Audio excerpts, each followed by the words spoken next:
Hi, welcome to Benefit Briefing. Social Security and disability benefits are about to go through one of the biggest changes we've ever seen. Starting September 30th, 2025, an executive order from President Trump will change the way benefits are paid out, and this affects hundreds of thousands of seniors across the country.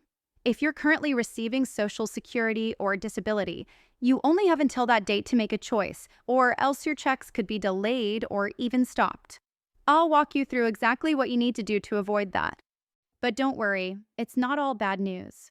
In fact, I've also got some really encouraging updates to share with you.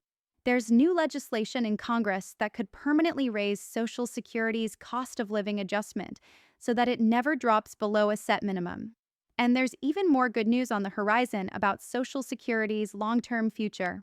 You've probably heard rumors about benefits being cut by 25% in 2032. Well, a brand new bipartisan proposal could create a $1.5 trillion fund to prevent those cuts entirely. So, stick around, I'll explain why this could be one of the best fixes we've seen for Social Security in decades. If you're new here, welcome. My name is Wami, and I've spent the last 15 years helping seniors navigate Social Security, Medicare, Medicaid, food stamps, and personal finance issues that directly impact your retirement and your wallet. And if you've been with me for a while, welcome back. I'm glad you're here because today we have a lot to cover. So let's start with the immediate change. Paper checks are going away. The government believes that mailing checks leaves too much room for fraud, loss, and delays. Starting September 30th, no more checks will be sent through the mail. Instead, you'll have two options. Either set up a direct deposit with your bank or credit union, or use the government-backed Direct Express debit card.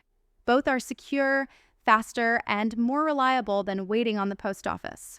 But here's the catch. If you don't make the switch before the deadline, you may find yourself waiting for money that simply won't come.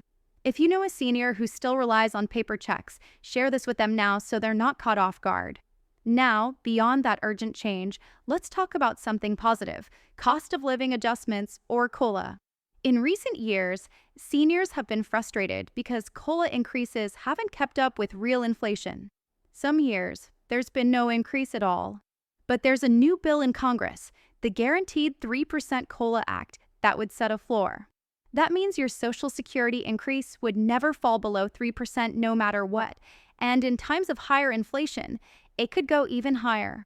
This is the kind of protection seniors have been asking for, and it could finally provide a fair and predictable raise each year. And then, the big question, is Social Security running out of money? Well, technically yes. By 2032, the trust fund is projected to run dry. Without action, that would mean about a 25% cut to benefits. But here's where the new proposal comes in. Senators from both parties have teamed up to introduce a plan that would create a $1.5 trillion investment fund. The government would put in $300 billion each year for 5 years, and then let that money grow over time in stocks, bonds, and other investments. The idea is that this fund would keep Social Security solvent for decades to come. And because it's bipartisan, this one actually has a real shot at becoming law. So, the takeaway is this: change is coming quickly, but it's not all doom and gloom. Yes, you need to act before September 30th to make sure your benefits keep flowing smoothly. But beyond that, there are some very promising signs that Social Security is not only going to survive, but may actually become stronger and more reliable in the years ahead. I'll be keeping a close eye on all of these developments and bringing you updates as soon as they happen. So if you want to make sure you don't miss any of it, hit that like button, subscribe, and let me know in the comments where you're watching from, your city and state. I love hearing from you. All right, that's it for today. I'll see you in the next video with more breaking news that could put more money in your pocket and make your retirement a little more secure.